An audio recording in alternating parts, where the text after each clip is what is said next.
Okay.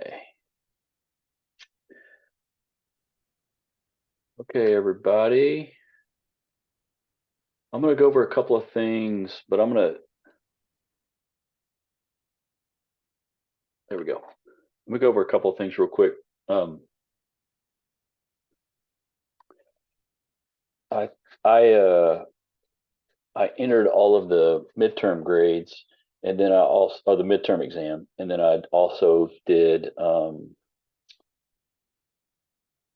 grade and record all of the second exercise. I'll get that third one done this weekend. Let me talk about the paper real quick, and then a couple of things. I'm going to talk about the paper really fast, but I'm also going to let you ask questions about that and any kind of question that you want. And I'm going to go over, talk about the final exam too a little bit. Um, but the paper is due on the 12th, which is, what is that? A couple weeks. Let's see, 2 weeks from Saturday. You can turn that in anytime that day. There's no like hard and fast time for that to be turned in. There's an example of the paper I put on Moodle. I think it's a PDF. It says example research reflection paper. I put that up because that's a really good example of like how to organize it and how kind of what I'm expecting in terms of like what it should look like. Obviously, the content would be different than that, and I just wanted to give you an example of something to look at. So I'll put that example online for you to see. Let me talk about the final exam really fast.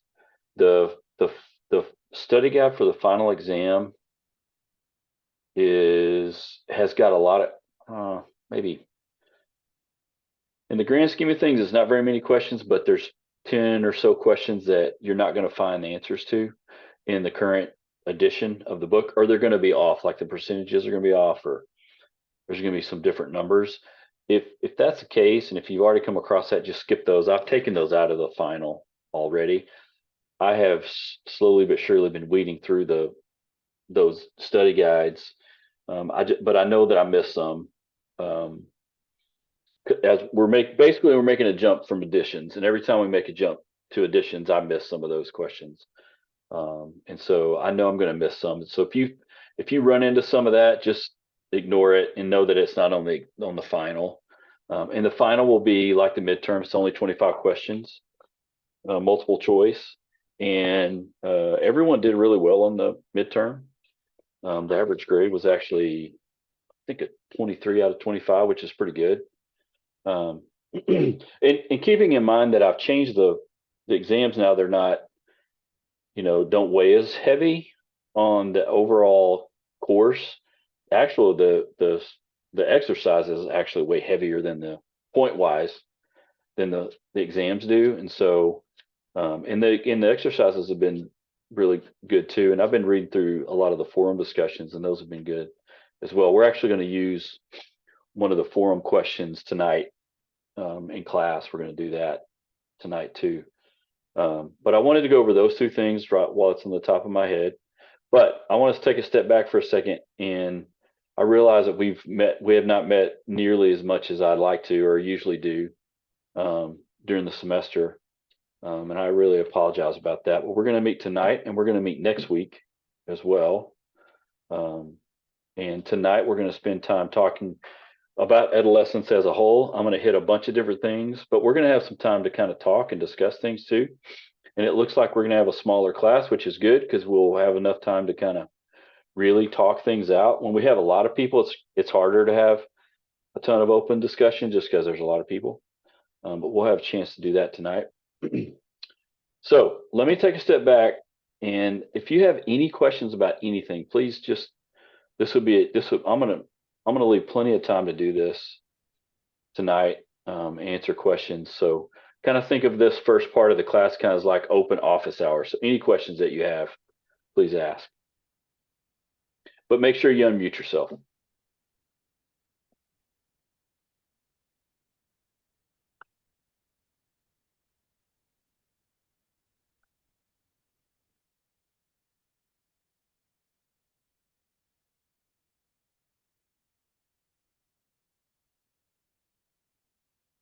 Hello? Hello. Okay. I'm still a little not sh or unsure of how to pick a topic for my paper. Okay. So basically, do I just pick a an age and then pick a topic, or do I just pick an age and then talk about all the different aspects of that age? Yeah, no, there's a document on Moodle that walks you through everything that's required, right? Like all the sections. Let's talk about the topic real quick. So, is there a developmental stage that you're most interested in? Yes, so that's where I begin. Okay. What would that be? For me, it would be adolescence. Okay. Like a specific time in adolescence? Um, Probably around like 14, 15. Okay. And I mean, is that too specific or? nope, that's fine. Oh, So basically that early high school kind of. yes. Okay. Hmm. When you think about that, is there a disorder or some other event that's going on in their life that you would like to know more about, and specifically what you'd like to know in terms of like treatment? Okay. What would that be? Have you thought of that? No, because there's a lot. I Yeah, feel yeah. Is there something like, that jumps? Name 3 or 4 things. oh gosh. Well, I mean, I was a teacher for Yeah. 23 years. So Mhm. I know that like around sophomore year, girls, the female girls, female, um, they seem to be a little like experimenting with promiscuousness, and their dress is a little different. They're trying to impress. That's just kind of what I've noticed, but I don't know if that's really a disorder, or if that's just a natural stage. Yeah, that's called being a teen, Exactly. mostly. Yeah, And sure. and they become a little more feisty. They argue. You know, they Mhm. feel like they know everything. But I don't know if that's really a disorder, or what I would really like to study, to be Mhm. honest. Okay. Probably, um, I mean, I've had a couple of kids throughout my years commit suicide, Mhm. and I, being able to identify warning signs, and Mhm. I guess that would probably be more Mhm. but I don't know if that's what you mean by pick a topic. That's perfect, That is okay. because that is very relevant to this age group, extremely relevant. That this age group, the rate of suicide attempts has increased significantly. So, Okay, and you would find a plethora of research information good. All on right. that. So, Yay.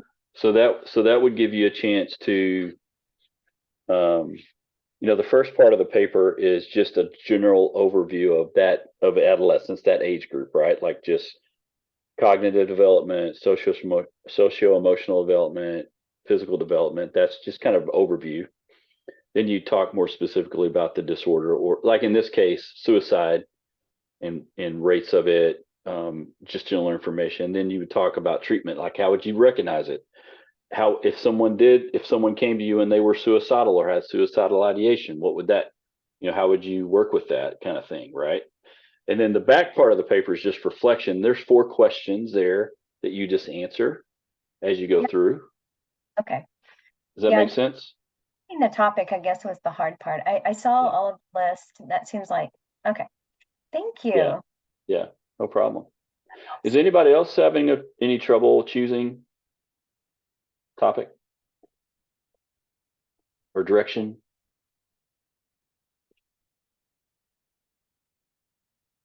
Or is everybody already done with their paper? No, that was a good question because I'm glad she asked because that was kind of my same question. I wasn't Yeah. So everyone's, sure. which Depends on the I wanted class. to go through because I was interested in like the adult. It's still kind of like adolescence between that 18 to 25. It's I didn't realize adolescence went that long. Yeah, yeah. Well, technically, there's a couple different. We're going to talk about this tonight. All of this we're going to talk about tonight, but that's definitely a later in adolescence, 18 to 25. A lot of it has to do with brain development, but we're going to make some distinctions between that late adolescent stage and like independence. Let's say we're going to talk about that too. All of those things. One of the things um, that you can think about topic wise, I would always say you either pick a topic you're super interested in and you've already kind of done a little research in, or you pick something you don't know anything about and you want to learn more about. At this stage of the game, it doesn't make any sense to pick something you don't know about. Like it's probably 2 weeks away. It'd be really hard, I think, right? If versus I kind of know a little bit about adolescence, or I kind of know a little bit about childhood, or as I've read, I've kind of picked up some things that I really want to know more about. That's probably what I would say you should do or lean towards. It's probably going to be a little easier for you at this place. And remember, we're only talking about 4 to 6 pages. It's not a book. We're not. You're not writing a ton. And if you just follow the follow the guidelines of the document, and especially really take a look at that example I've given you, because they did a really good job of organizing it, or not organizing the paper, and it's actually really well written too.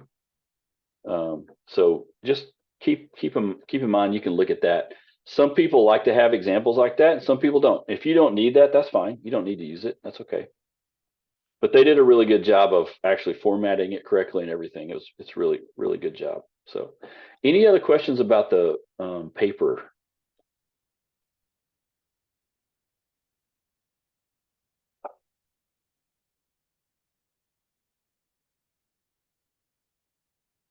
Any questions about anything else? Well, not anything, but class related. About the paper, Professor, Yeah. I have a question. If you can help with the reference. I was thinking about I will try to say ADD, the deficit attention, the adolescence. I don't know if you can help me with something. So you're talking about ADHD in adolescence? Mm-hmm. Okay, which is that's a great topic, and you should be able to find a lot of information about it. And you would probably want to be like you could narrow down to like how it's diagnosed, let's say, maybe, or something like that. Or you could say, here are the characteristics of it in adolescence. But you would also want to make sure that you say, here's how it's commonly treated. Like, here's some treatments for ADHD. And there's several that you should be able to find. That's a really good one because you'll have a lot of information. There'll be a lot. Yes. On that. So the more specific you can be, like, I'm just throwing this out, like, does cognitive behavioral therapy work well with treating ADHD? Like, you could look something like that up. There's now something called ADHD coaching that's out there now. That's not necessarily mental health focused, but it is another tool that people use for treatment of ADHD. This is good. And how does ADHD? And how does it? And what is ADHD when it comes to? Is it like executive functioning, right? Which is what we're going to talk about this tonight too. Executive functioning, because that's a big piece. So any of those like keyword, everything I just said, if you just do some keyword searches, you'll get tons of information about it, research wise. Okay. Does that help? Hopefully. Yes. You already gave me some ideas. Good. Thank you. Good. Yeah, no problem. Karen, I think you had your hand up. Hello. Yes. I was thinking about elementary school years, but I was wanting to do dyslexia, but should I do more just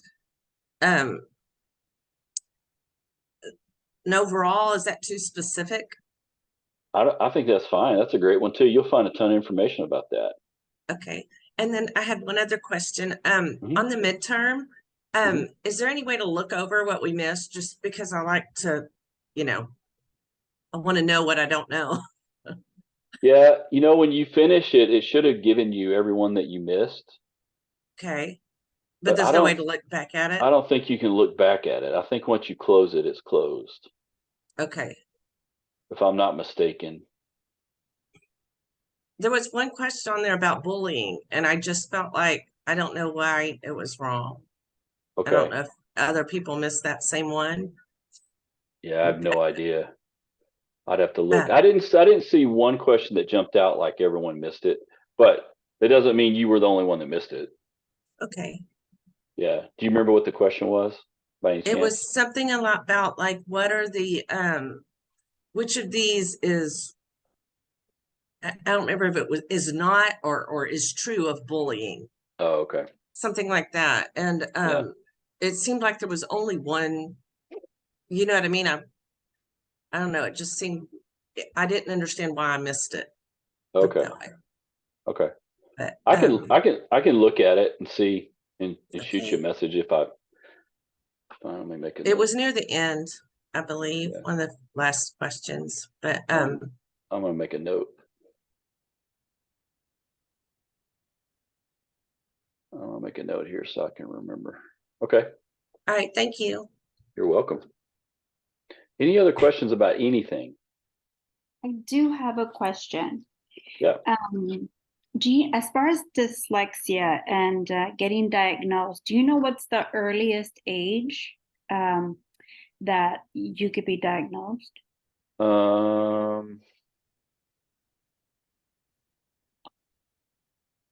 Well, that's a trick question. Here's a problem with diagnoses of learning disabilities or learning disorders. Most typically they're 1 to 2 years behind because you don't know, like especially dyslexia, right? You might not start stuff very early. You might not know third grade, maybe sometimes, depending on the school, depending on the system. Um, can you hear me? The audio, I don't know if it's for everyone, but it just, when you answered the question, it just went gibberish. Yes, for me Yeah, too. same on this end. It's kind of muffled. Can y'all hear me now? Yes. Is that better? Yes. Okay. What I was saying is, think about when kids start reading. Most of the time, it's not till second grade, maybe third grade, depending on the school system. So you might not get testing until second or third grade. Well, they might already be behind. But if you can catch it that early, you got a good shot, right? Now it's getting a lot better. It used to be where they would be 1 or 2 grade levels behind. That gets harder. And so really it depends on the school system, number one. And number two, how quickly and how much a parent will advocate for their kid. You have to be their number one advocate always and push and push and push. And what I would say from a clinical standpoint, as a clinician, I have advised or highly suggested for parents to push on school, not because I'm mad at the system. They're just really busy and they're over, they got a lot going on, but you have to be loud enough for them to pay attention a lot of times. So you can advocate for your clients to put. Now, when I say push, I don't mean be mean, because you're not going to get a lot of help if you go in there all guns blazing. You need to be, assertive about it. But we as mental health providers can help parents kind of see. This is true of ADHD especially. A lot of times there's a 504, there's a plan, and every year you have to go in and say, remember, we have a 504, and this is what it says. And you have to tell every single teacher, this is what it says, and this is what it's about. Dyslexia is a little different, I think, in elementary. They do a really good job, I think most school systems do, about giving those kids some specific help with dyslexia. But the earlier they can do an assessment, the better. But they're not going to really do an assessment till there's till there's actually some evidence that something's going on, which most time is going to be second or third grade. Does that help at all? I gave you a lot of information there. Good information. Thank you. Yeah, that's a lot. That's a lot.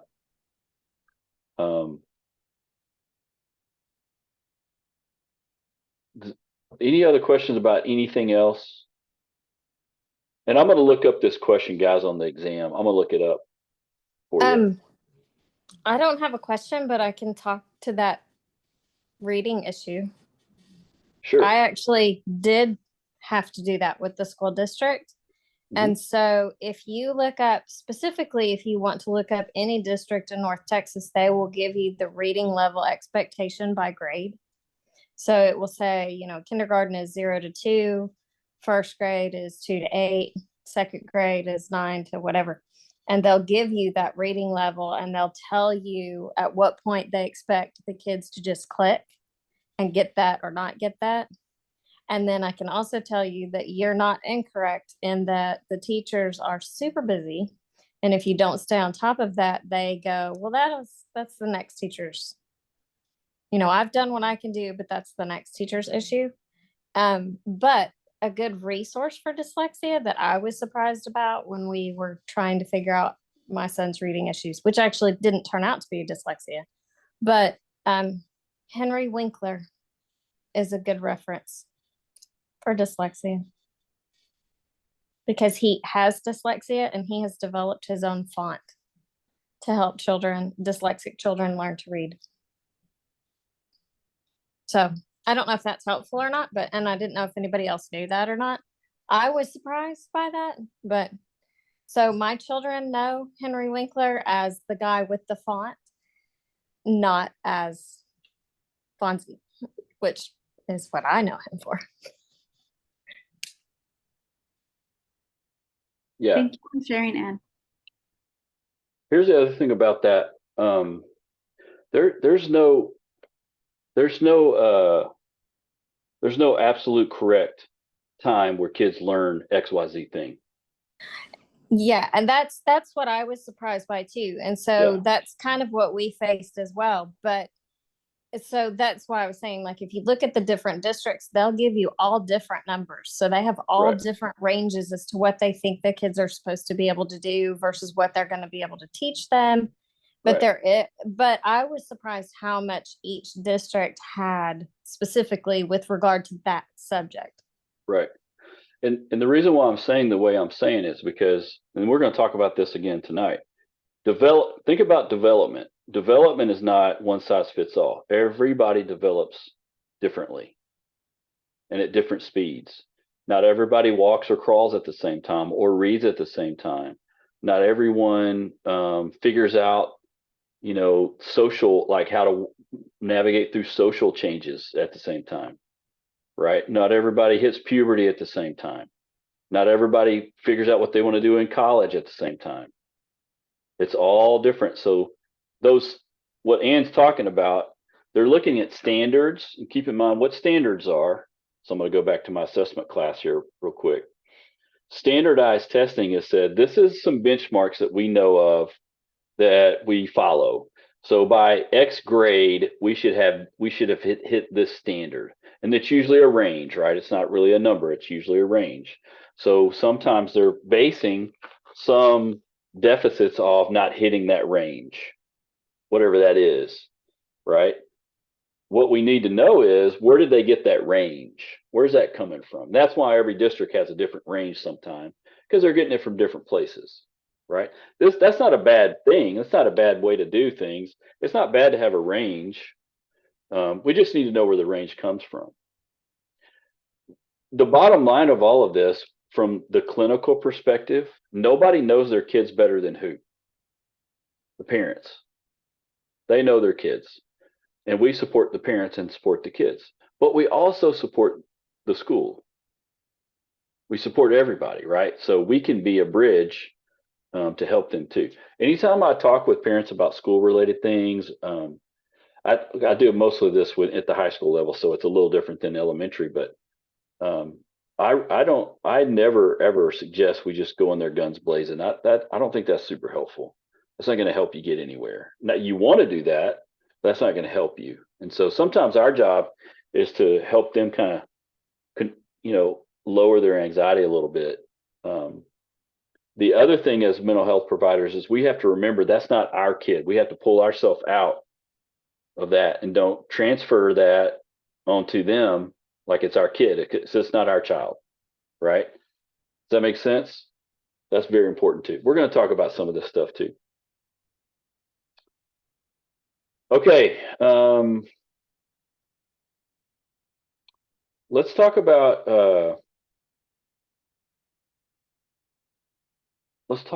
adolescence.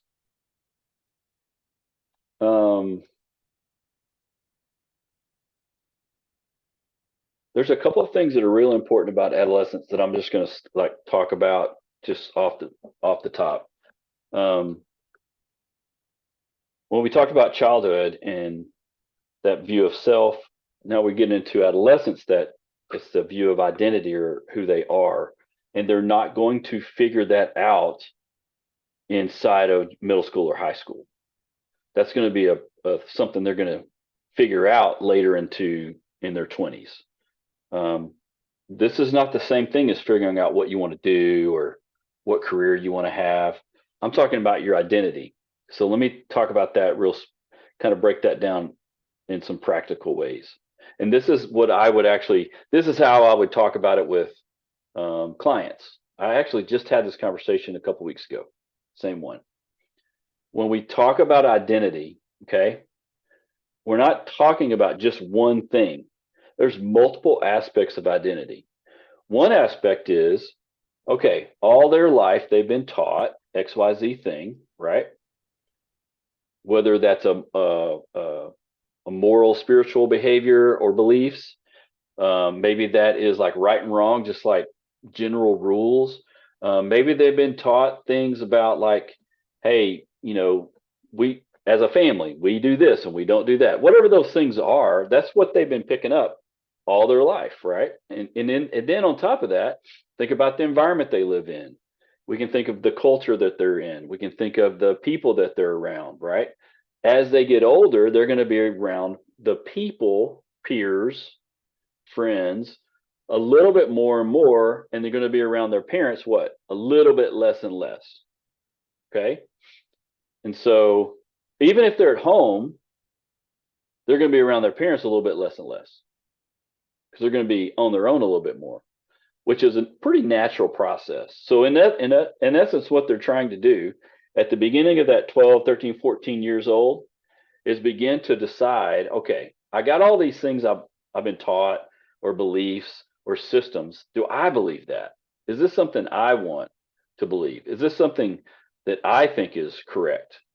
Sometimes they're going to say no right off the bat. Sometimes. Or sometimes they're not really going to know.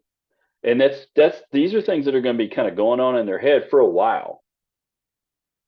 Well, here's the thing. They're not the only one going through that. Everyone else around them is what? Going through the exact same thing and coming up with their own solutions or their own thoughts at what? A different speed. So they could be coming up with their own ideas, and then what are they going to do about it? They're going to talk about it. And then someone else comes along and goes, well, I don't know if I believe that. What about this? Well, then if you got 100 of those or 1,000 of those, that's a lot going on at the same time. Right? Does that make sense what I'm saying? I mean, this is what's happening in their brain. This is what's going on. Identity formation is figuring out, who am I? Am I okay? Does everybody look at me like, do people like what they see? Which is huge in their life. And do they think I'm okay? That's why a lot of teenagers will say things like, don't embarrass me, or I don't want to be embarrassed. What they're saying is, around other people, I don't know what I look like, and I don't know if they're thinking about me. What are they thinking about me? Even if teenagers act like that's not a problem, guess what? It's a problem.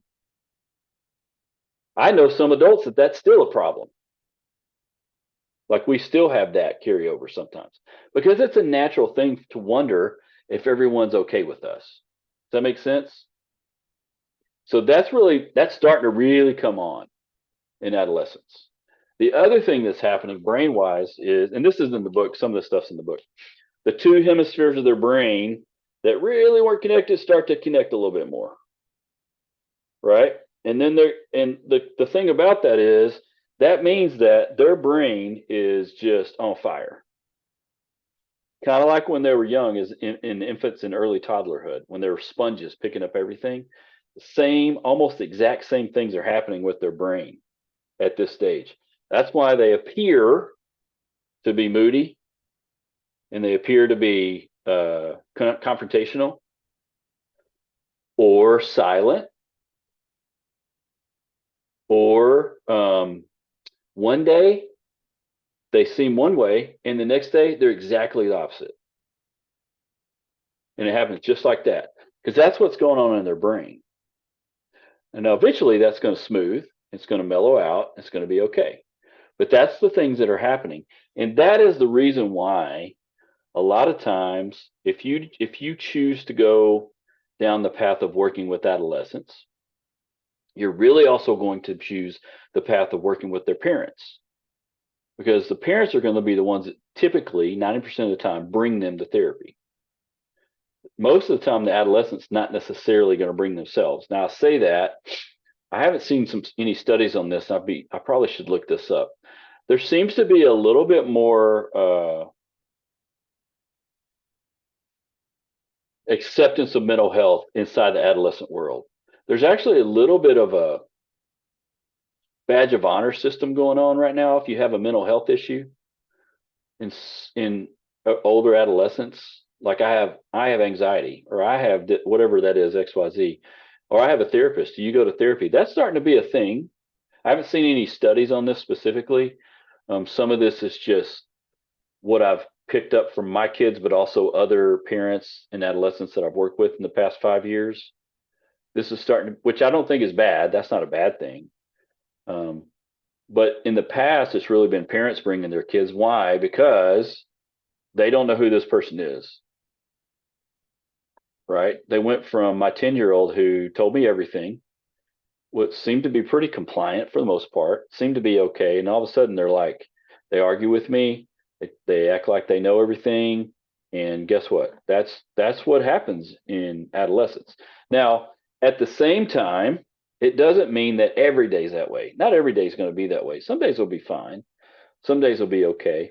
Just keep in mind that their brain is literally like going through a firestorm pretty much every day.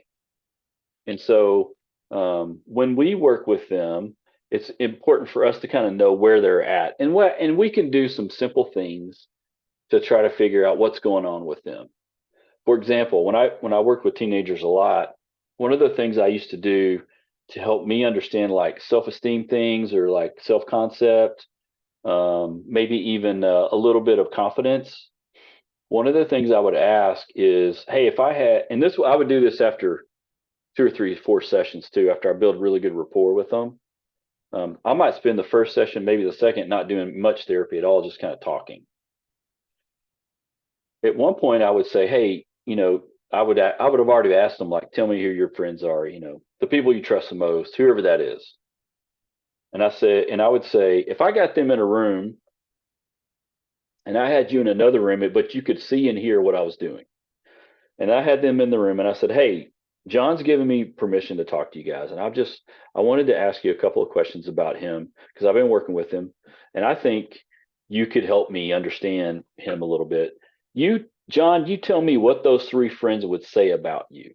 What would they say, like characteristics that they liked? What things would and keep in mind that John is telling me, right, what their friends are saying.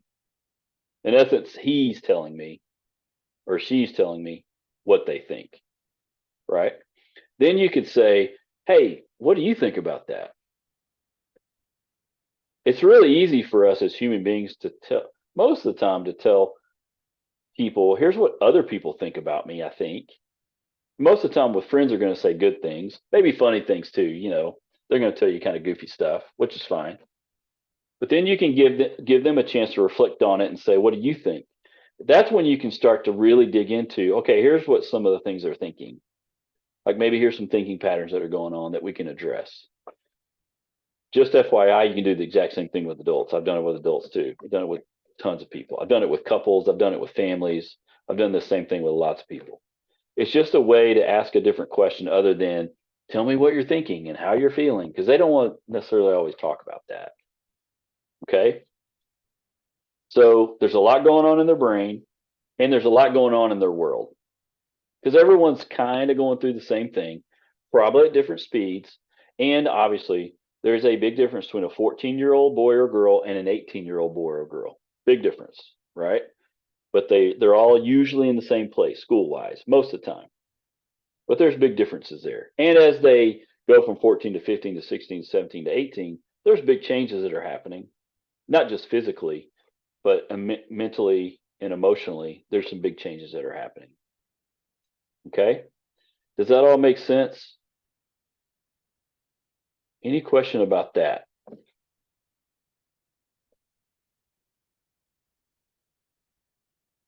Okay. Now, here's what I'd like to do before we go any further. I'm going to put you guys into groups real quick, and this will be for like 5 minutes. And all you're going to do is talk. There's a forum question about this. Like, when does an individual go from adolescence to adulthood? Like, when does that happen? What does that look like? How do we know? Because that's a big question. Because we're going to get to that tonight too. Like, we're going to talk about that bridge of time.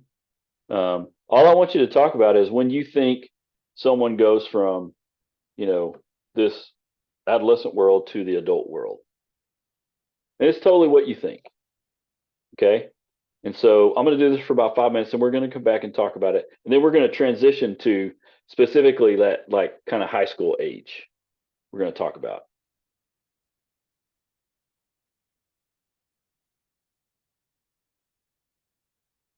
All right. You should see your rooms there. I think This meeting is being recorded. There you go. This means being recorded. Okay. I'd love to hear what you guys think about when someone goes from adolescent to adult. What do you think? Our group basically said the same thing that you were saying about early childhood. Everybody develops at a different time. Like, we were all kind of expected to, it's like, this is how old you are, this is what you do. But then our kids are kind of more like, I don't know, they seem to be doing that a little later now than we were doing that. Later, like age-wise, you mean? Later age-wise, but it's just, you just notice a little bit of difference. And I think for me, it's things like, I have an 18-year-old who doesn't know how to drive, but has no interest in learning how to drive. Yeah. Stuff like that. It's like, okay, when I was 18, I was like, Right. and she's like, no, can I just stay here forever? So, I mean, we didn't talk about that specifically, but we did talk about all of our, how our kids, Right. seem to be doing it a little later in life than we did. Doing certain things later in life, you're saying, like driving or whatever. Like driving, or, like they'll go to college and sometimes they come back, as opposed to just going back out on their own because they're not ready yet. Or, the ones that do go out and they are on their own, they still can't quite figure out certain things, like, don't park under that no parking sign because that's why they're towing your car. Things like that. Like, we were just kind of expected to know those things. And it just seems kind of like now it's not quite the same. Yeah, it's different for sure. Different. It's definitely a different time for sure. Absolutely. Yeah. Anybody and else? So, yep. Yeah. In our group that we was talking about, kind of what she was just talking about, like a lot of, but we say that adolescent adult is like not a age thing, but more like a mental, maybe even emotional thing. But we feel like it's the parents who hinder their kids from growing. Like, I know people my age that feel their parents still wash their clothes, and they're nurses. They pay their credit cards, bills. They come over and cook for them, and it's all because, oh, I love my child, this and the other, and they don't realize they're hindering their child from growing. Like, they don't have no responsibility. Like they're still at home, but they have a whole different address. So to me, you're really not an adult because your parents paying your credit card. They're cooking for you. They're coming over and washing your clothes. And it's not just a race thing, it's not just a gender thing, it's not just a social economic thing, it's the parents, pretty much.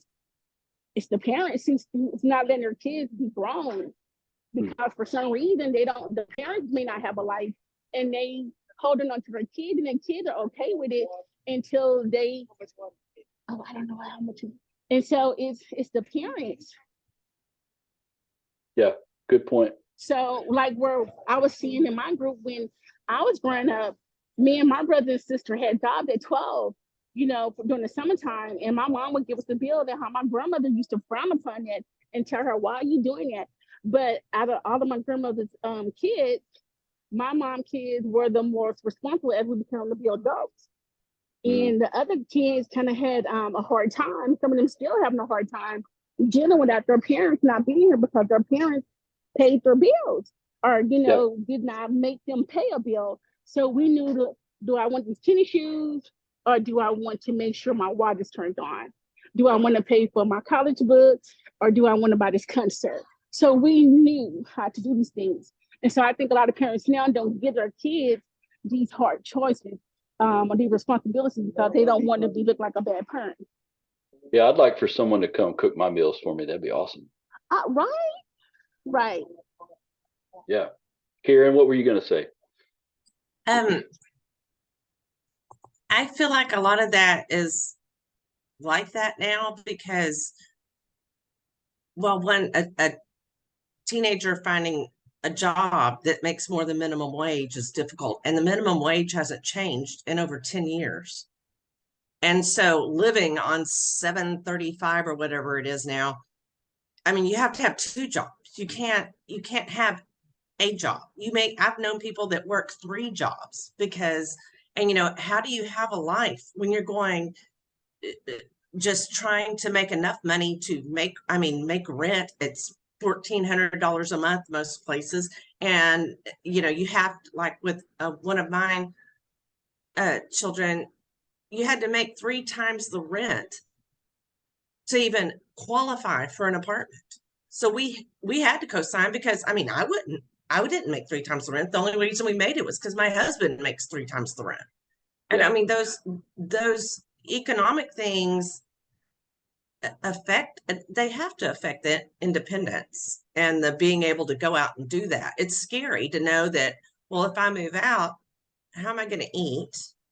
Am I going to have a place to live? Am I going to be, working so much that, that's got to affect your mental health. But that, and I feel like social media too has changed the way, you can be social sitting right at your computer.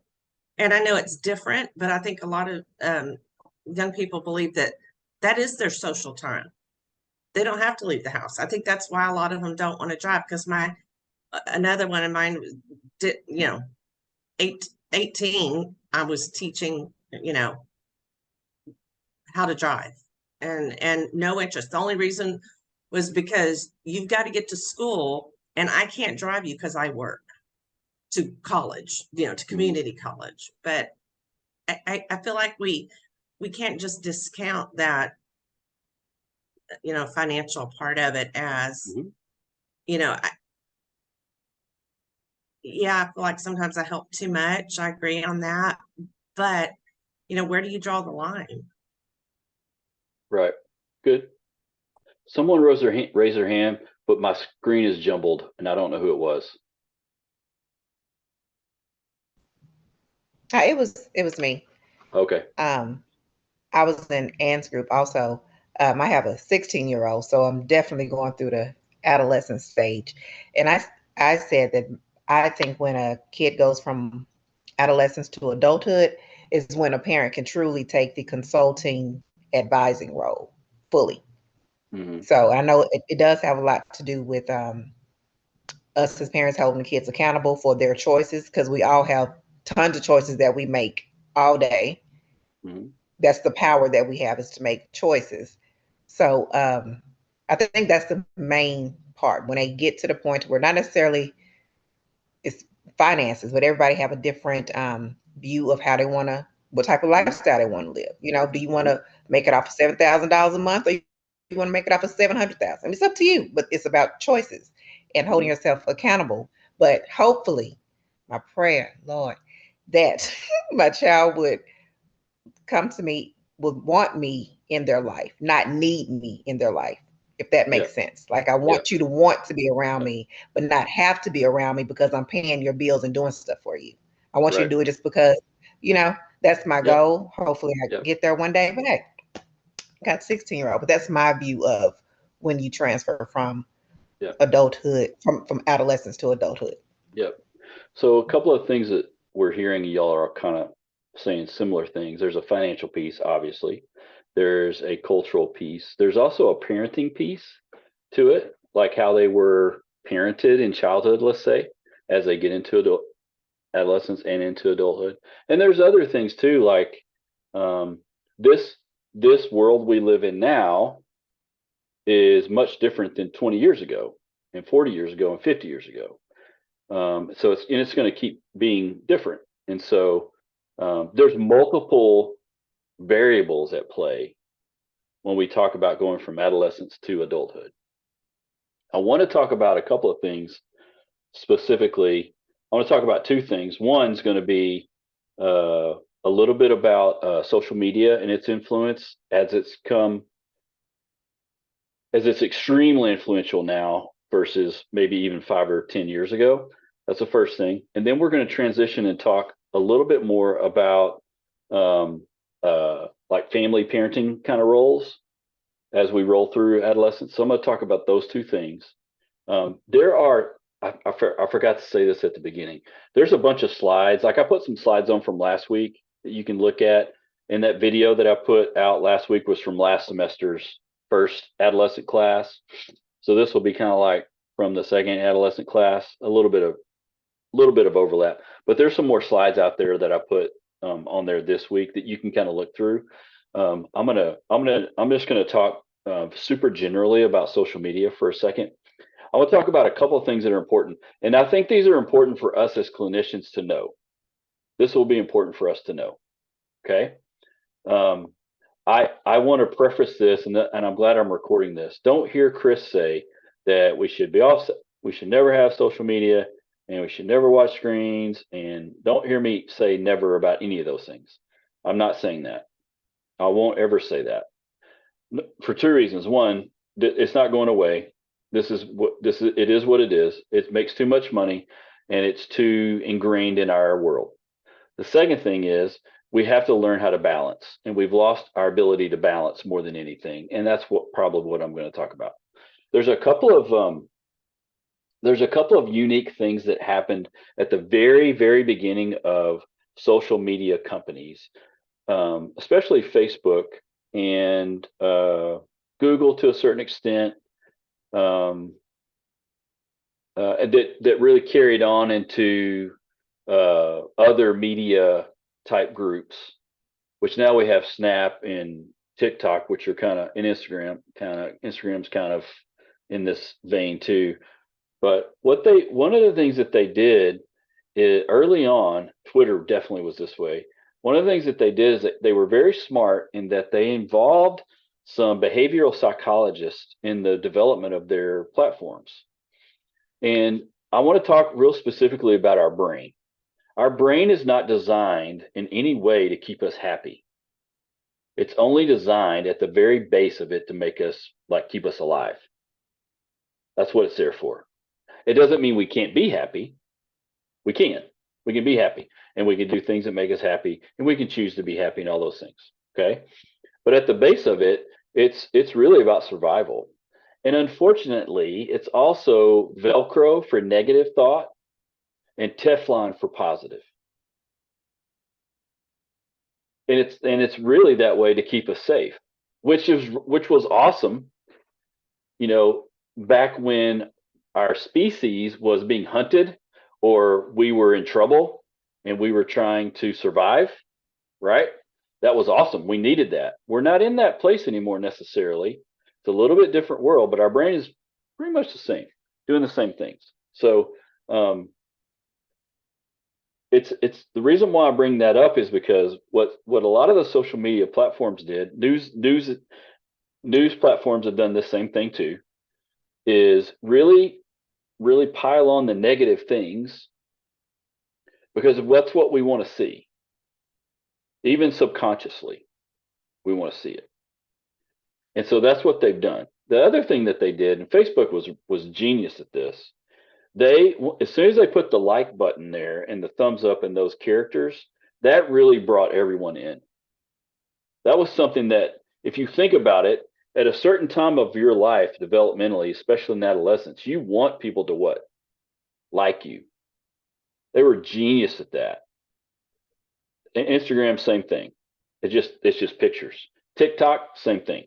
Like, can you imagine any platform that doesn't have some kind of like feature or some kind of like, I want to see more of this feature? If they didn't have that, it wouldn't be successful. Right? That's just a basic, that was genius on their part. And that's also how they monetize their platform.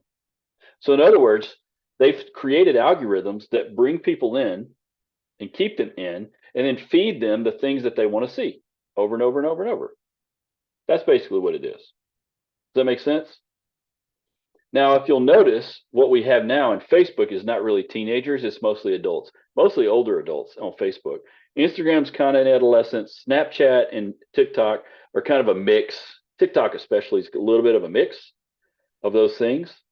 And again, I'm not down on them. I think they're great. I think there's great uses for all of them. I don't think there's anything wrong with it. But we've lost our ability to balance. And there's a couple of reasons why. The first reason is because of the way our brain is designed, in that it's designed for survivorship. When we get a hit of something, we get a rush of dopamine. So we really like that. That's really good for us. We like dopamine. It feels good. It's pleasurable, and the more we can get that hit, the more we're going to do whatever it is to get that hit. Video games are that way. Eating certain foods are that way. Can you imagine? Think about right now your most favorite food in the world. Whatever, I don't care what it is. Think about it. Do you have a bad taste in your mouth about it? Probably not. If you think about it long enough, you're going to want to go get it. Right? Which is the second thing that these platforms do, is it turns down our ability to stay focused. It makes us distracted.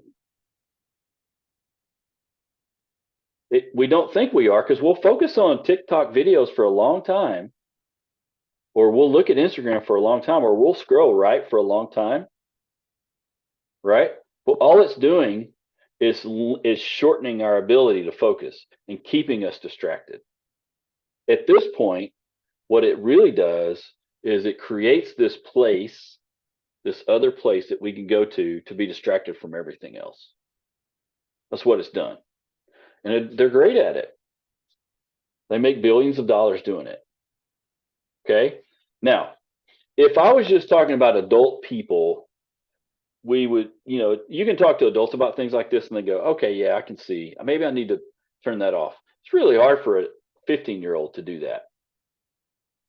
Right? If you tell a 15-year-old to do that, or you take something away from them that they've been doing for a long time, what's going to happen? You're going to go through withdrawals. That's what's going to happen.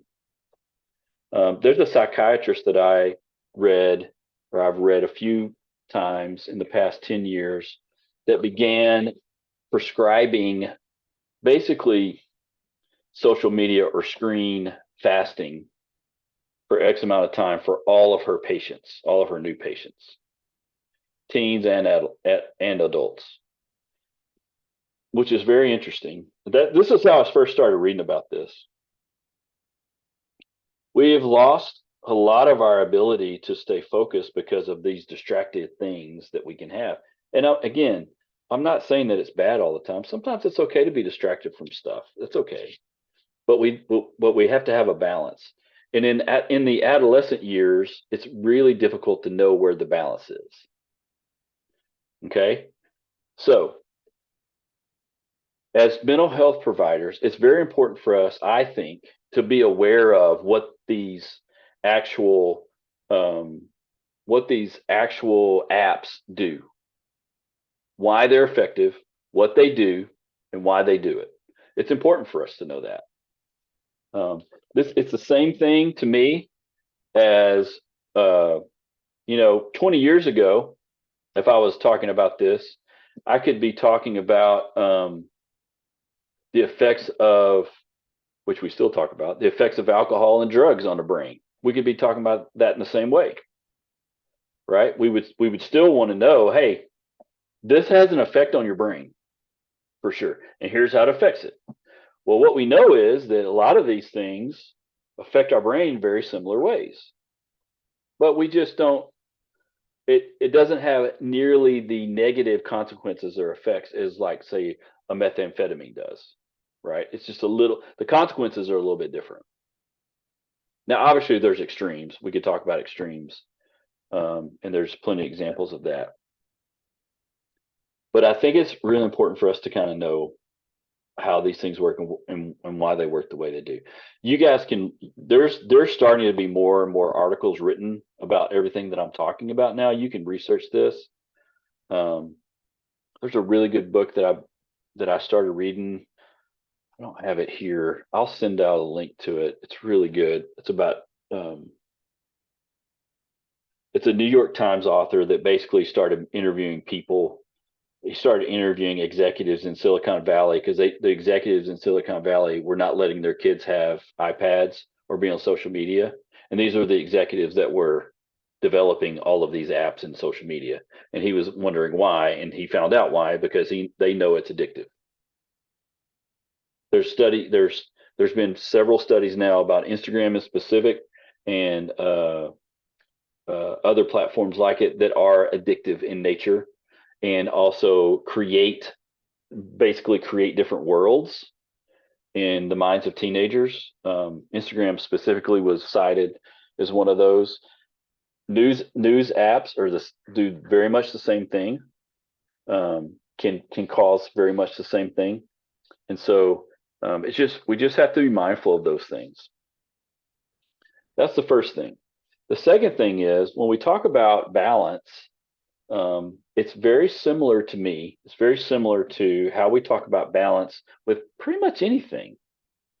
We need to learn that it's okay to sit and be bored. In the case of, like, social media or screens or like things like that, especially, it's okay for us to have times of boredom. That's something that has probably one of the things I think that's kind of been lost in our world a little bit. It's very rare to sit long and be bored. In other words, we can sit and be bored for a certain amount of time, but eventually our thoughts will start up, and we'll want to reach for our phone. We'll want to reach for something. We're going to reach for something. And so one of the ways that I try to help people with kind of planned boredom in some ways is I have begun teaching a lot more mindfulness techniques, a lot more meditative techniques, a lot more I call them active mindfulness. Things like you can like, this is just one. Like, I've got this stress ball. This would be one thing I would say. Go. I like for people to go outside. Of course, it's freaking hot right now, so I wouldn't say go outside, but sit in your room, sit somewhere quiet with something like a stress ball or something with texture, and breathe. Just do normal breathing and just feel this textured substance, and just think about, what does it feel like? And you would do this with them. Like, I would do this with a client. Like, we would have a session where I would do this, and you begin with about 5 minutes of that, 3 minutes, 5 minutes, and then kind of work it up to maybe 10 or 20, because you can't go meditate if you've never really done it and do 20 minutes. It's really difficult. Very, very, very, very hard. But you can start with 3 to 4 or 5 minutes. You can do that pretty easily with people. You can do the same thing with eating, mindful eating. One of the very first mindful exercises I ever learned was about the raisin technique, which is you take a raisin and you first feel the raisin and feel the edges of it, the creases of it. You talk about it, you kind of describe it, then you smell it and talk about that, and then you obviously put it in your mouth and you taste it, but you don't chew it and swallow it. You taste it, you savor it, you take your time, and then you swallow it. And you might do that with 2 or 3 of them. Same thing. It's basically to slow things down, to keep in the present. The reason why boredom works so well is because most of the things around us are trying to get us out of the present in some way, mostly, which again, I'm not arguing is a bad thing sometimes. At the same time, mental health wise, it's really good for our brains to learn to be in the present. The more we can be in the present, the better shot we have of stopping going backwards with regret or forwards with worry. We're going to worry anyway. We're going to have regrets anyway. Those are just things that we can do on our own. We don't need help with that. I think I've talked about guilt before. Human beings can generate guilt. We don't need help generating guilt. We can do it ourselves. We need help staying present sometimes. Does this all make sense what I'm saying? In other words, I don't want to just talk. Yes. I don't want to just talk about this in the abstract. Let's talk about what we can do. Like there's things we can do about this too, right? Like we don't have to just be at the mercy of whatever's going on. I have found that trying to stay kind of bored and present focused really help people stay in that place. Here's another one that I do with adults especially, and I've done this with 20-year-olds, 30, 40, 50, 60-year-olds. And you can do this now, even right now. This is like a 3-minute exercise. What I do, because I do virtual therapy with people, and so I'll say like, hey, since I'm I'll take Ann's. Ann's right in front of me, so Ann's going to be my guinea pig, if you don't mind. Go for it. Okay. So I'll say, since I'm not in your room, and I would set this up. Usually, I'll set this up by saying, "Hey, on a scale of 1 to 10, how anxious do you feel, or how frustrated do you feel, or whatever?" And they might say whatever. Right. How do you feel right now on a scale of 1 to 10? Like a 3, maybe Yeah. a 4. So awesome. I might say that. Okay. Then I'll say, since I'm not in your room, could you tell me like 10 things that you can see but I can't see in your room? Could you tell me 10 things? Yes. So I have dogs, but I'm only going to count those as one thing. There's Okay. 2 dogs, but I'll count that as one thing. Okay. I have a lot of books in this room. Okay. And so you can't see those. I have a lot of pictures in this room. Okay. So let's see, dogs, books, pictures. I have a fan Okay. in this room. Okay. I have pillows from my children in this room. Okay. I have a bear that was made out of my grandfather's quilt in Okay. this room that my mom had made for me. Okay. And let's see, there's a television in this room. Okay. Oddly, and you might be actually able to see it because it is right over there. I have a dog urn in this room, which is a Okay. weird thing to have, but Okay. I do have that. There's a clock. Yeah. And then one other thing to notice in this room, there's a coffee table in this room. Okay. Good. Now, could you That's tell 10 me, could you tell me 2, maybe 3 things you can hear? I can hear the air conditioning.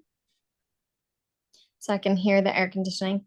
The fan has a little bit of a weird, so I can hear it kind of rattle. And then right now, I can hear my neighbor's air conditioner as well. Okay. Okay. That's a Now, third thing. this might be a But the little house bit. is pretty quiet right Yeah. now. Normally, Yeah. it's like I can hear dogs chewing on Lots stuff. of things. Yeah. Yeah. So this one might be a little more difficult. Maybe. Okay. Can you tell me Okay. 1 or maybe 2 things you can smell? That's very funny. My husband would love that you asked me that question. I can smell that the dogs need a bath. Okay. Anything else? And I can smell bananas that are in the kitchen because Great. the kitchen's right there. Great. Awesome. Now, on that same scale of 1 to 10, would you still be a 3 or 4? Yeah, probably. Yeah. Yeah. Which makes sense. If I was working with someone and they were like an 8, Yes. you're probably going to be about a 5 now. Right. Because you'll right? calm back down. Because what do we do Because that focus, on because what you have to focus on what's around you and you have right to actually now? take yourself out Yeah. of whatever's going on in your head. Well, Yeah.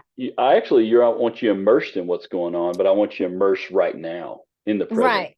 What's Yeah. around you, right? And a lot of Mhm. times you can see people when we do the smell thing, and this happens most of the time when people are already kind of elevated or Mhm. escalated. Like I won't even do sessions with people if they're too escalated, because Right. physiologically you can't do that. I might do an Right. exercise like this first. You can see people when you get to the smell thing, like really like and Yeah. that's actually helping them breathe too. Exactly. And I knew that's why you were asking that, but I Yeah. knew it was funny because I am one of those people where I can wake up in the morning in another room and say, we need to take the trash out. Yeah. This was like, how did you know that? Yeah. So he's like, you have like the super smeller. So But it was very funny. that's a superpower, super smell. It, Yeah. it's not a good it's not a good Yeah. superpower to Yeah. have sometimes.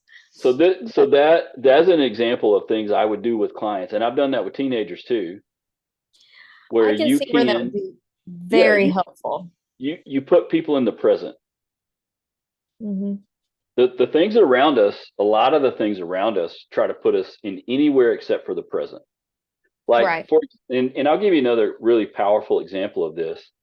If you were to, I always go back to sports because I'm always talking about sports, but if you were to go back to I any love sports person, Mhm. if you talk to anybody that's ever been really accomplished at something, they will tell you what they try to do the most is stay in the moment, Mhm. not with the last shot or pass or whatever, not with something that's coming up, but what's they're doing right now. And that's a psychological principle that tells us that our brain wants to go in the front or the back. So we have to Well, train it to stay in the present. and you can always tell, especially in football, when the receiver has already caught the ball in their mind, but Right. hasn't And turn to actually run. caught the Yeah. ball because they always miss the ball. And Right. you can see it on their face Right. Exactly. that that's what they were thinking was happening. And then it Right. didn't. Exactly. So all of these things that I'm talking about right now are just literally practical things, techniques, and there's lots more that you can do, but these are just practical things. I have found that these are some of the more helpful. Like you don't even have to always talk about, man, how much social media are you on, or what are you looking at, or how long are you on it. You don't even necessarily have to talk about that as much as teaching people to be present will help people realize that, man, I'm doing this a lot more than normal.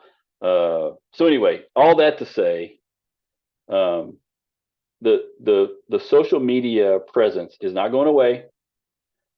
At the same time, we can find balance inside of it, and we really need to, I think. And so I just like to talk about that because that is definitely an influence in adolescence as well. It's an influence. It's an influence in adulthood too. Um, I don't even know how many clients I've had in the past year, especially that basically were like, I was watching TikTok and I think I have blah, blah, blah disorder, or I think I'm this attachment style because they saw it on TikTok. And I'm like, man, that's a 30-second diagnosis. That is so, like, that's amazing that you could watch snippets of something and pick up that, again, I'm not saying that people are going to do what they're going to do. It's the same as people used to Google symptoms all the time on WebMD. It's the same thing. It's That's exactly the exactly same. what I was thinking. Yeah, It was it's the same. WebMD. Yeah, it's the same thing. It's the same thing that people used to do. And again, sometimes that might be right. But we got to be a little suspicious when someone says, I think I have, borderline personality disorder because I watched it on TikTok. Borderline personality disorder is a very intricate, very difficult thing to diagnose. Like personality disorders in and of themselves are not easy to diagnose. Like you don't just like diagnose them. Anyway, all that to say, we're in the world now. We're in it. It's not going away. We need to learn balance and learn how to balance. But I like to talk about it from the standpoint of like neurologically, like our brain and what's going on in our brain. Okay. All right, now let's talk a little bit about. I want to talk a little bit about family and parenting. There is last time we talked about like parenting styles and potentially like some of the better parenting styles, or at least the most effective research wise. Authoritative parenting tends to be the most effective parenting style. One of the reasons why is because coming from childhood into adolescence into adulthood, it allows for that person to start to really develop their own set of rules and kind of figure things out on their own, so to speak. It doesn't mean we do less parenting, it just means we do different parenting.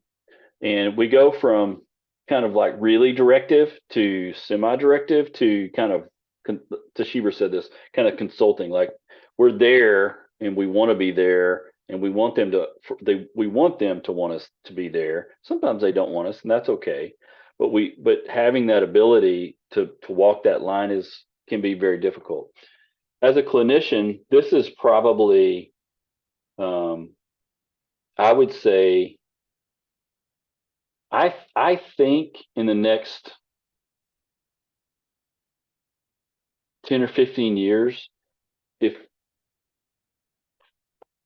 if people can develop a niche around this parenting transition as a clinician, you could be very successful.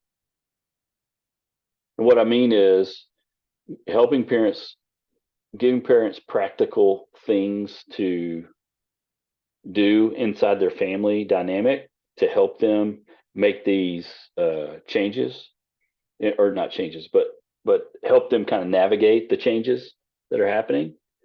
Here, the reason why I say that is there's a couple of things that are happening right now and have been happening for a little while with a couple of generations. So we used to kind of harp on the millennial generation. They're in their 40s now. That's gone. We're in two different generations that are kind of back to back, a little bit younger. And some of the things that happened parenting wise were probably backlashes from the 70s and 80s, where parenting was like, I don't know where my kids are. You got kind of go do whatever you want and just come back at, when it's dark. I mean, that's kind of how it was for a long time. There wasn't a lot of parenting. The styles were very different back then for lots of reasons, but there was really a pendulum swing with my Generation X, my generation really swung it the other way and really started like being overly involved and in some ways not letting kids make mistakes. If you don't let children make mistakes, they don't really learn very well. And then when they do make mistakes when they get older, they really take them pretty hard for the most part. It's not 100% all the time, but that's one of the things that's happening. And so we have a fair amount of that happening in kind of this late adolescent, young adult world. And I'm saying this out of experience. I've got probably 20 clients right now that I'm working with that are in this 20 to early 30s place that are really having a hard time with this. And some of it's not their fault. Some of it was just, just experiences. They just haven't had certain experiences. Some of it's that. But there is a certain amount of, we learn better when we make mistakes and feel consequences and learn from the consequences and not make the mistake again. That we learn better that way. It doesn't mean that we don't make the same mistakes sometimes. We do. But it's a lot better to let them make mistakes when they're young and the consequences aren't as big than when we get older and make mistakes and the consequences are huge. For example, if someone's 18 and hasn't driven yet, obviously, consequences are bigger when you're 18 and driving than, when you're 15 and driving. I mean, there's just bigger consequences when it comes to that. So one of the things we have to be mindful of as clinicians is when we talk about parenting, it's helpful to know what styles are, and we can talk to our clients about, especially if it's like that late adolescent, young adult area. We're working with someone that's kind of on their own. Maybe they're in college, or maybe they've got their first job, and they're talking about their family. We can kind of talk about parenting. I was meeting with a guy today that's 20, I think he's 28 or 9, 28 or 29, something like that. Works for a tech company, pretty successful guy, actually super smart, actually makes a buttload of money doing what he does. And we were just talking about his family today, and he was talking about one of the members of his family that they went on a big vacation, and he brought his girlfriend. This is like 2 or 3 years ago. Brought his girlfriend with him, and there was something that happened where his girlfriend was going to leave, and then she kind of freaked out because he wasn't going to leave, and it was kind of a big mess. So he ended up going and getting her from the airport, bringing her back, and then one of the family members of this, one of the parents of this guy, told the girlfriend, basically, we don't care if you're here or not, we just want him to be here. She kind of overreacted, and the guy said this particular parent would do that all the time. Like, we lived on eggshells around this parent pretty much all our life, and we just, when that happened, it didn't surprise us. Of course, the girlfriend was like, I'm out of here, forget this, I'm not getting involved in this business, right? So he just kind of threw that out like, this is what my family does. Well, that's going to have an effect on you as you get older and get into relationships. He's in a relationship now where the person he's in a relationship is pretty calm and doesn't overreact, and he doesn't understand why she doesn't overreact. He's having a hard time understanding why she thinks everything's okay, and he thinks there's something wrong, when in reality it's pretty calm and everything's okay. But he didn't grow up in that world. He grew up in a world that was like, you had overreactions all the time. All the time, right? We can talk to our clients and figure out kind of the parenting, the dynamics. And we're not throwing people under the bus. This is just what's happened. When you grow up in a situation like that, you tend to be kind of eggshell walker, kind of perfectionistic, kind of, I don't want to rock the boat, I'm a peacemaker, I don't want to make people mad kind of thing. And so he also needed to talk to his current girlfriend about a couple of things, but he's scared. Why? She gonna flip out? I mean, she gonna leave? I mean, does that make sense? These things are important in terms of dynamics that we can figure out and we can learn from our clients. And again, here's the key about this. Please, and if you have other classes with me, I'm going to talk about this pretty heavy. When we do family histories with people, we don't do family histories to throw the family under the bus. We do family histories to understand where people are coming from. There's reasons why families do the things that they do, because we don't know what's going on in their life. We don't know why maybe it happened to them. So I made mistakes early in my career at kind of bad mouthing family members from the past. And I quickly realized that all I was doing is alienating my client and that family member. That's not what we're trying to do. I had to really think about that, and I apologize to some clients, and I work really hard. We do not throw people under the bus. That's not what we're here for. We just we don't really look for excuses. We're looking for explanations of things. Our family history doesn't give us excuses for anything. It gives us explanations. Okay. Now, one caveat would be if they come from a very abusive family and there was an abusive parent or a family member, or either physically or sexually or emotionally, that is a little different. And we will have some boundary. We can have some boundaries there, which is kind of a different dynamic. We can have some boundaries there with them, but you'll figure that stuff out too, kind of as you talk to people. But we don't do family histories, and we don't find out about people so we can go, oh man, that person's horrible, I can't believe they would do that. We find out so we can understand what's going on now. What I have found that works the best, and I like to do this with my 20-something-year-old folks, especially if they're going to be new parents. Sorry, guys, I'm throwing out a buttload of information tonight. What I like to do with them is if a lot of times they get really freaked out about being a parent. Who doesn't? Because you don't know what the heck you're doing. Nobody does. That's why there's millions of books written about it, because nobody knows what they're doing. You get freaked out. That's normal. But a lot of times what else happens? I don't want to do what was done to me, or I don't want to say what was said to me, or I don't.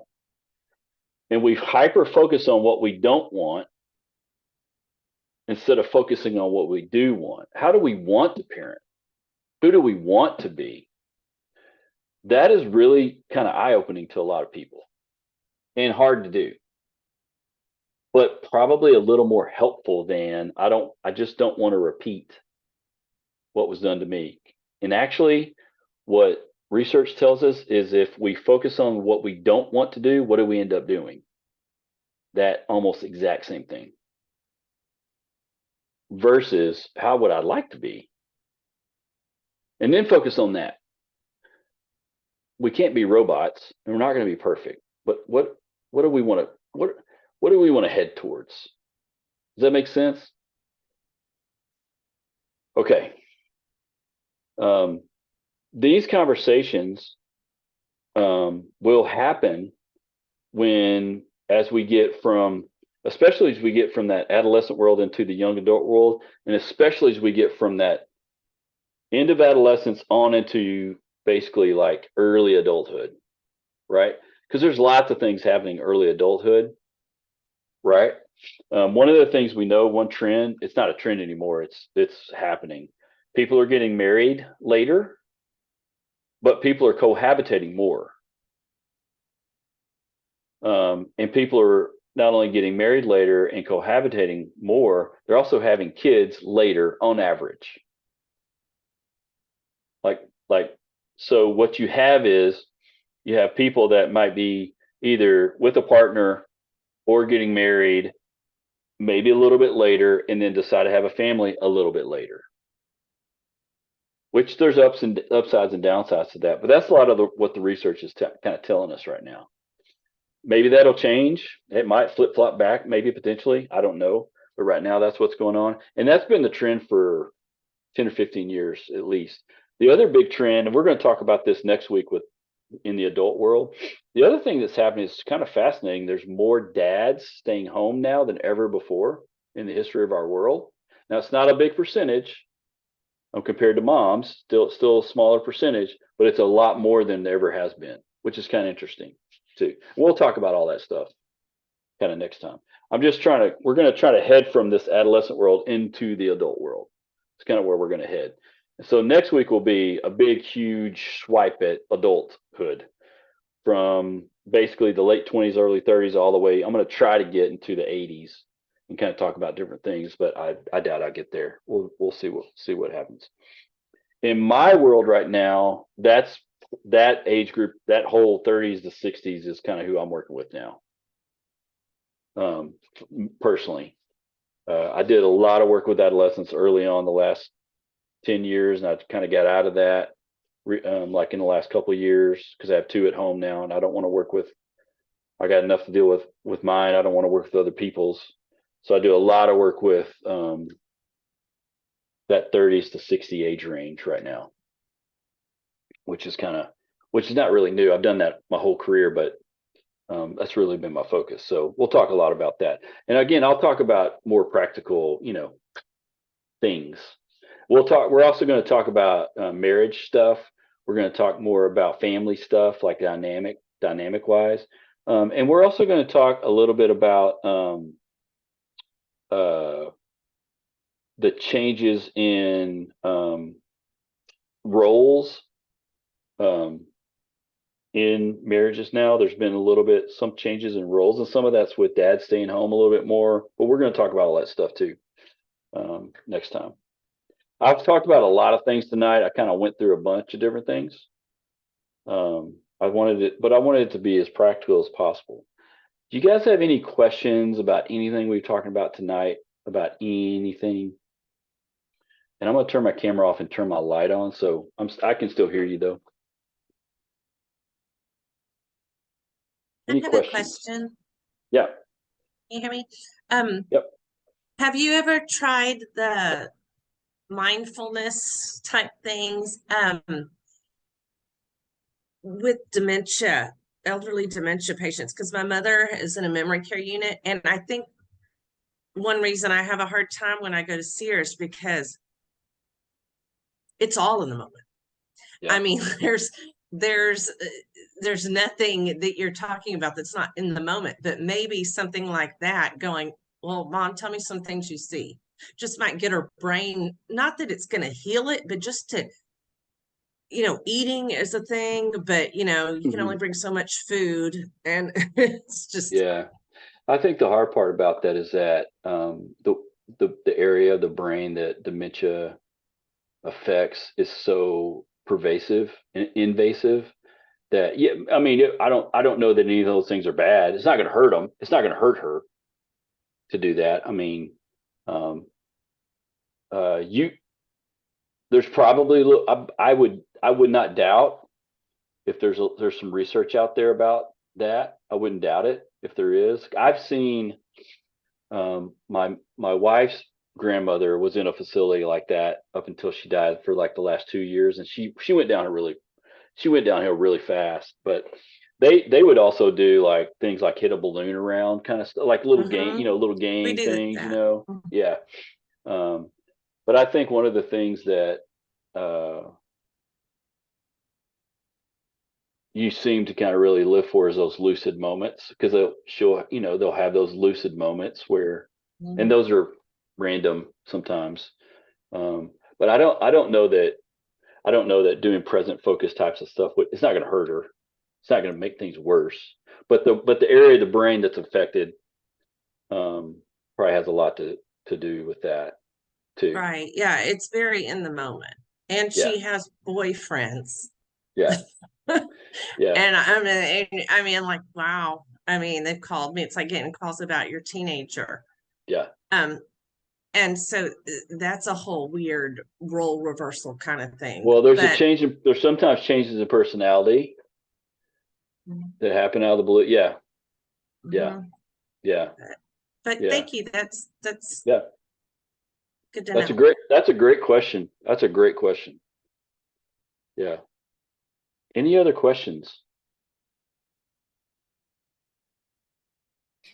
So with the change in dynamic with regard to more dads staying home, does that mean that more little kids will not walk past them to ask their moms to open everything?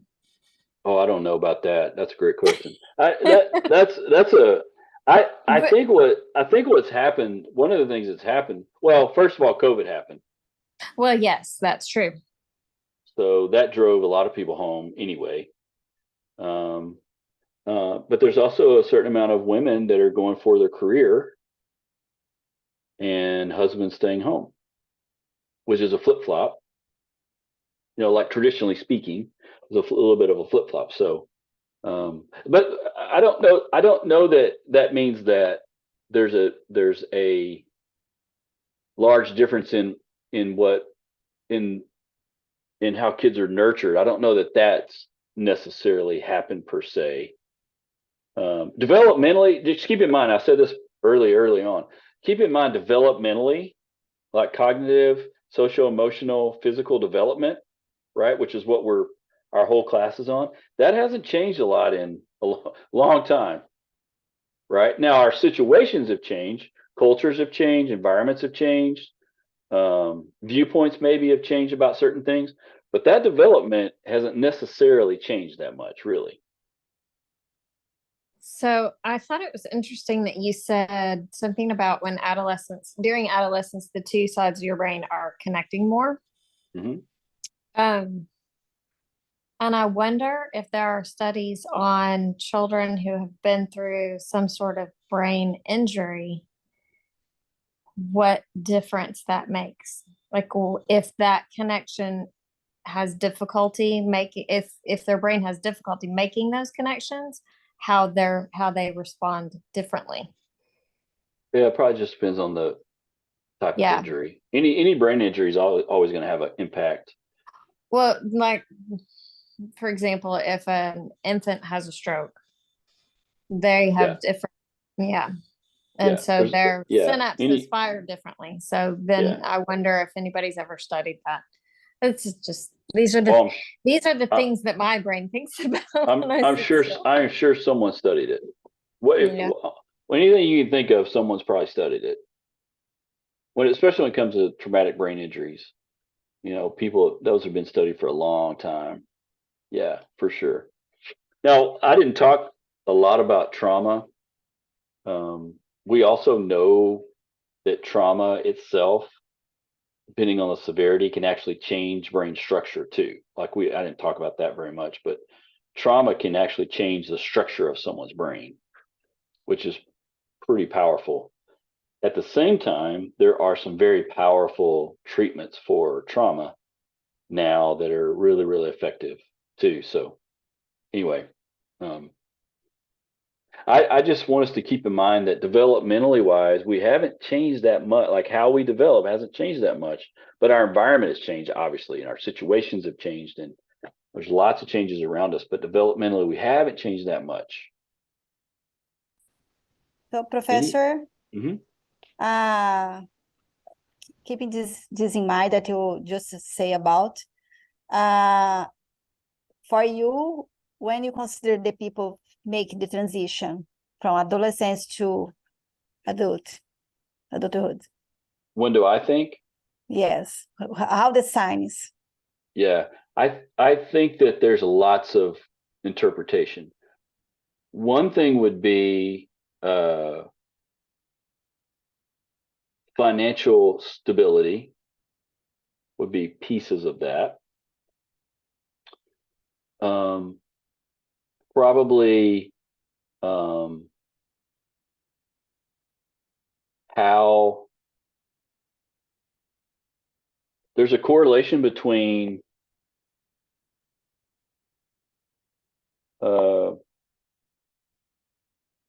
like family enmeshment. If you have people that are really enmeshed in their family, they're going to have a slower transition into adulthood versus if you have less enmeshment. In other words, if you let your kids kind of make some decisions on their own and kind of mess up a little bit on their own, but you're still protected, but kind of do things on their own, eventually they're going to be on their own.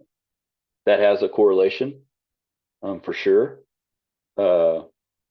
I don't know that it's age related necessarily, because there could be a 19 or 20-year-old that makes that transition really quickly and kind of, there's a lot of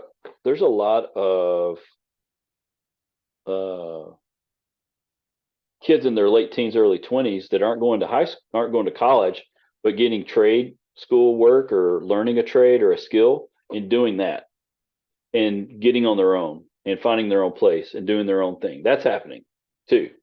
And so that would be another indicator. I think it's really difficult to say, well, here's when it happens. We used to know 200 years ago, we knew what it was, or 150 years ago, we knew, right? You worked somewhere, usually on the farm or some agrarian society. You worked, and then when you're like 15 or 16, you got married. And once you got married, that's it. You were out, no matter whatever, right? That's even in the early 1900s, that was the case. In most places, that was the case. But having said that, some societies, like collective societies, didn't do that really. Then you became part of the village, but you would have your own piece of whatever that village was. So you never really even left the village, right? And I'm saying village just as a whole, like it could be not just like a village society, but like you would be part of whatever that society was. Like in the Amish society, for example, you didn't leave the Amish society, you just took your place inside of that society versus like, you know, where my kids are, probably not going to get married and live with us. That's probably not going to, well, it's not going to happen. That's not, that's not something that's going to happen. But in certain cultures, that does happen. Or parents live with them. Does that make sense? Now, having said all of that, Karen was alluding to this, and I agree. The average price of a house has increased like 200 or 300%.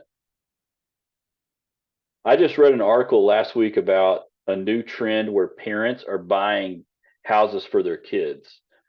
Basically, what they're doing is they're taking the loan out as a co-signer for them so that their kids can have a house. Like that's a new trend that's happening because it's too freaking hard to buy a house. Sometimes it's hard to rent. So there's some definite changes financially that are going on that inhibit like that jump into adulthood. What I guess I'm saying is we used to kind of know what the markers were. Now it's getting a little bit harder to see what they are. And I would say that a lot of kids that even in their 20s that move back home are not necessarily doing it because they want to. A lot of times it's mostly financial in nature until they can kind of get their feet underneath them too. Does that make sense? That's a long answer to a short question. Yes, makes sense. Yeah. And we are talking in our group that sometimes we see people around the 40 and 50 that should live with their parents, but this situation is more linked to mental health problems. Yeah. Yeah.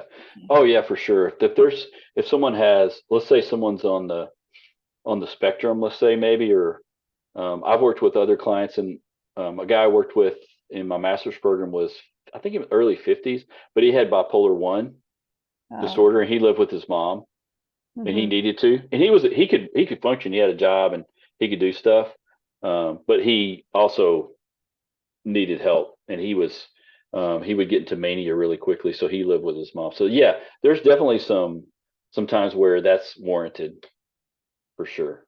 And obviously, if someone has a handicap, like a physical handicap, and things like that, for sure too. So I'm curious, would that person be considered an adult? Well, age-wise, they would, right? Developmentally, they would be, right? They would be considered an adult. Yeah. I mean, legally, right? If we want to be legal, like 18 and then 21 are kind of the big, still the kind of legal markers. So technically they'd be adults. Yeah. But mentally, maybe they're 10, Okay. right? So we say physically, Mm-hmm. legally, they're adults, but cognitively or emotionally, they're acting as if they're in adolescence. Right. Yeah. Okay. Yeah. Yeah. There's deficits somewhere. There's some deficits somewhere. Yeah. I have a question. Yeah. I know earlier you alluded to nowadays there's more cohabitation and people getting married later and stuff. Do you know if there's like any articles or any people talk about the future of what that looks like for a society, the effects of with children, stuff like that, like, or even like, why is that so much of the trend? Because I've seen a lot of that too, and I'm just like, I be thinking about it from a financial perspective and protecting yourself. That's what I be thinking. But a lot of people think differently. They just, live together, and I'm just like, So I'm just wondering if there's like a lot of articles or if there's reasons as to why society is more going towards that. Yeah, I think if you went on to EBSCO and typed in cohabitation and factors and something like that, I bet you would find a ton of studies that are done. Maybe if you could even do it by age, maybe like age range, or something like that.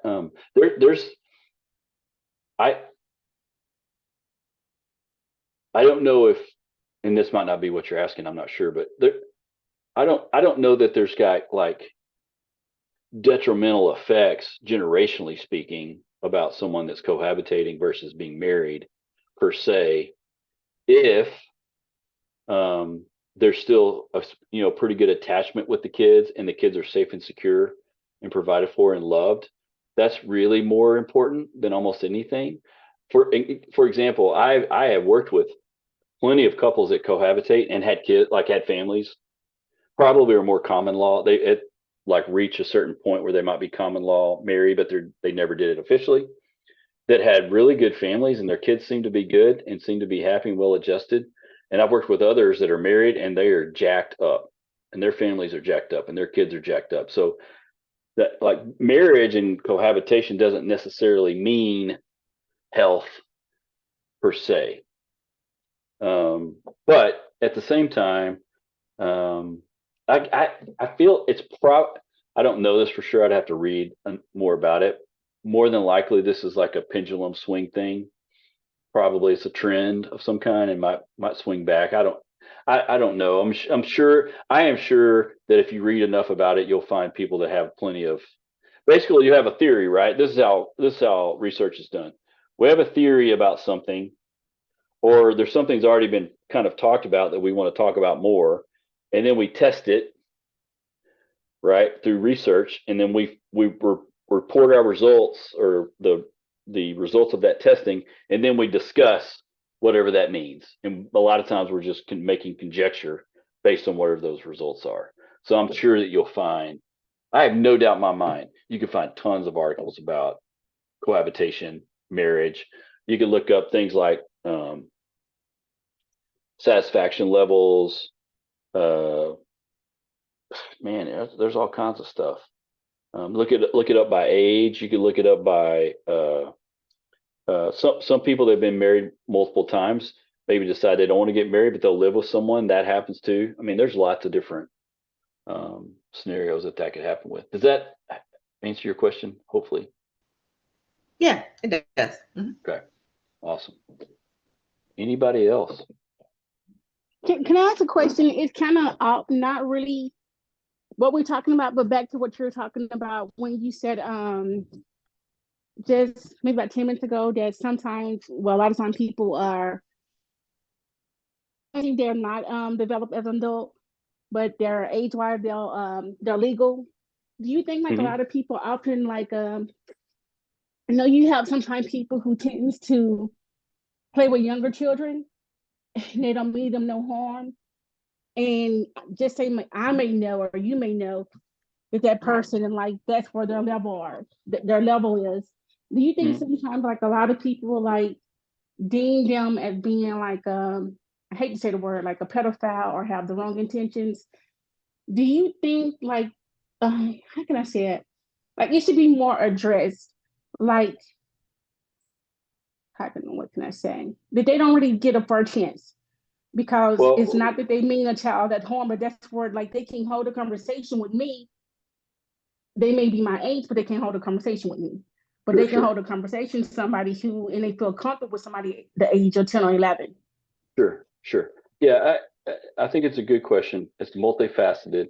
Pedophilia is very specific and is a very specific issue, and mostly done in secret, not in public, mostly.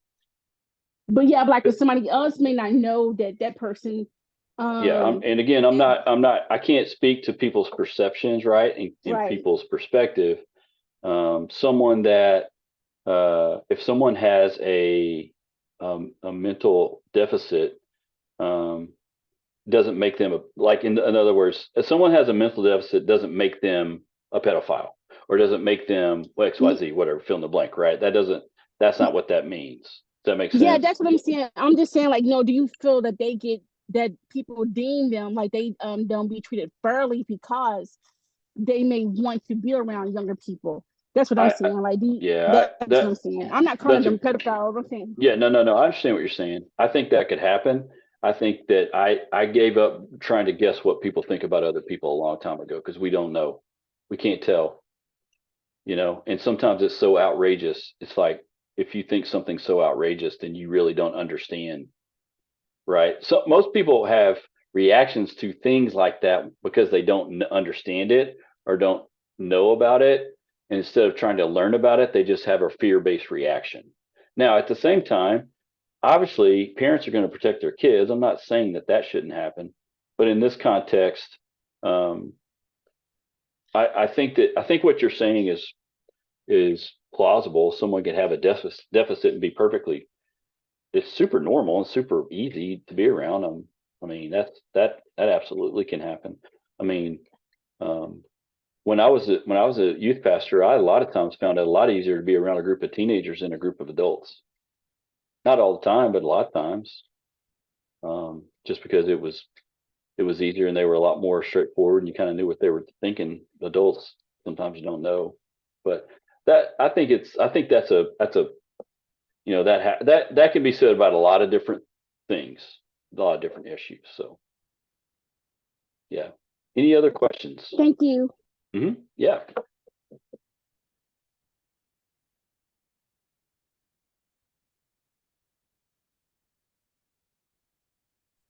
I have just one thing I can jump in. One of my kids sent me a picture of a billboard they saw in Austin, and it resonated with them because they feel this way. They don't want to have children. and it's a big sign. It said "Stop Having Kids," and there's a stophavingkids.org website on the bottom. And have you seen that as a trend? More people going, I don't want to have kids. Like, I shouldn't feel like I have to get married and have kids to be grown up. Or I don't want to have kids in our world. I've heard that a lot too. Yeah. Yeah. I would say I hate to say this. This sounds so horrible. Nothing surprises me about anything anymore. I'm unsurprised now about anything, because that billboard in 5 years could be the exact opposite. Right. Have more kids. So, yeah. and the people in charge of that could have been like, that was stupid. I'm going to have kids. You know, I mean, I don't know, you know, there's lots of reasons why things like that are around, and I you know, that's fine. I've not heard of that. I haven't heard of that specific organization, but I've heard that sentiment. Like, that's more of a trend now than it used to be.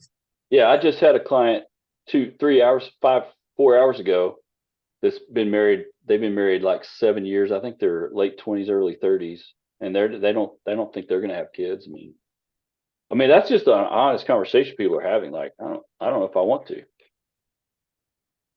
And that's okay. That's okay. That's okay. There's no rule about it, right? There's no like law or rule like you have to have kids. Well, in my generation growing up, it was like you were expected. That's what you do. You grow up, you get married, and you have kids. It was like, an expectation. Yeah, that's an expectation, but not a necessity per se. So I'm just saying that's how people think about it. Right. It was like the people that don't, oh, well, they must have infertility issues. I mean, that was kind of the, the thing. It was like like everybody was just expected to have children. And I'm kind of glad she feels that way, because, you know, you don't want your kid having a kid if they're not wanting to be a parent. Yeah. But I was just wondering if you heard that, felt that as a trend or seen it. But yeah, I've definitely heard it for sure. I've never seen that organization though. It's Austin, so you know. Well, that can be anywhere. Yeah, sure. That could be anywhere. Nothing surprises me anymore about any of that stuff. For sure. Thank you. You're welcome. My kids have talked about that organization as well, and they looked it up to see, and it was environmental based, about how kids are bad for the planet and some other things to go along with that. But it was fascinating to look through. So, you know, they said, well, have you seen this? And I said, you know what? Let's open it up and see what it has to say. Because I was just curious as to what it was. But yeah, so I have seen that billboard. I've seen that exact billboard that you're talking about. Yeah, there's no reason to be scared of stuff like that. I mean, there's no reason to just not check it out. I just looked it up, and it said that we should take care of the people that are already here and lead by example is one of their suggestions. Giving away boxes of food and taking care of ourselves right now, as opposed to, anyway, I'm not saying I agree with it, but that's what they're saying. Well, I don't think it's a bad idea. We should take care of people. I mean, you know. It was an interesting read when we were going through it. I mean, they had a lot of points about things, and it's like, okay, well, I can, you know. Sure. I mean, here's the thing. It's okay. Whatever you believe is fine. You're going to have your beliefs, and I'm going to have mine. Everyone's going to have their beliefs. The problem is when my beliefs are different than yours, and then I demonize you because of that, or you demonize me because of that. That's the problem. We need to stop that. It's okay to be different. I don't care about that. That's fine.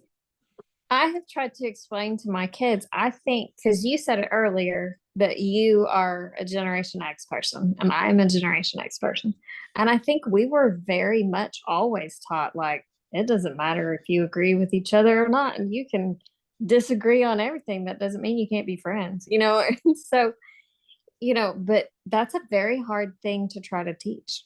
Well, I'm bringing it up mean, because I'm bringing it yeah. up for a specific reason, though. Right. Adults in our world aren't doing it. It's not Oh, the absolutely. kids. I mean, Yeah. and that's why it's become so hard because they see Yeah. all of this example and they see everybody fighting about everything. And Being people will crazy. literally fight about it. Yeah, being crazy, man. People are losing their minds. It's crazy business. It is. We all need to Yes. chill out a little bit. All right, I'm gonna have to go because I gotta go pick my kids up from band camp. I have time for one more question. LV, are you sure? You look like you want to ask a question. I didn't. I was going to say have fun picking up your kids from band camp. Yeah, man. Band camp, that's real, y'all. Band camp they've been out there since 1. Oh. They're going to need some water. Man, it's like 100,000 million degrees. I got 2 of them out there. All right. Hey, I'll see y'all next week and have a good weekend.